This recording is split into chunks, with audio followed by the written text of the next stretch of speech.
Hi, my name is Joel Cheney and I work for CREATIVenergie, and we do biogas in Tanzania. Well, we've been working for the last couple of years in biogas projects, and we noticed that poorer farmers couldn't afford the capital, the upfront costs of installing a biogas digester. And so we've been thinking for a while about how we can overcome that and different models for doing that. And something that didn't seem to be being tried much in the sector was ways of distributing biogas. And so this is allowing us to try that and to look at the feasibility of it, to see whether it's something worth investing more time and energy in.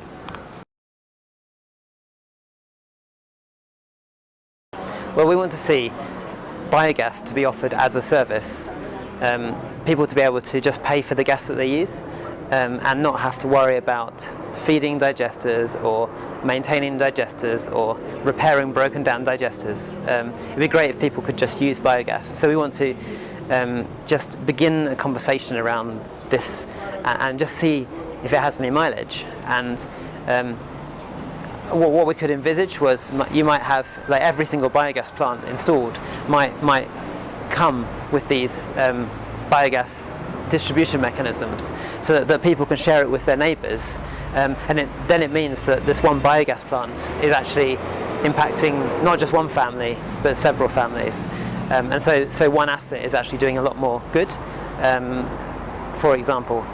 And so people who wouldn't necessarily be able to afford access or couldn't have access because they couldn't practically have a biogas plant in their backyard for whatever reason, like cows, could then actually benefit from the technology.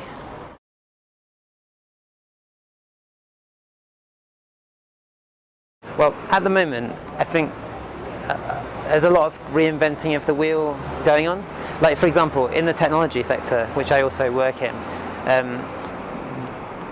I know it takes a lot of energy and a lot of time and a lot of money and a lot of people power and a lot of mistakes to get a technology project, a digital technology product, for example, to work. The same with a hardware product. If you're developing like a biogas system, you have to do a lot of testing, a lot of trialing to get something to work well. What I'm really passionate about is beginning an open source movement in the clean cooking sector, where technology, components of technology perhaps, could be that are applicable in different parts of the cooking sector to be shared.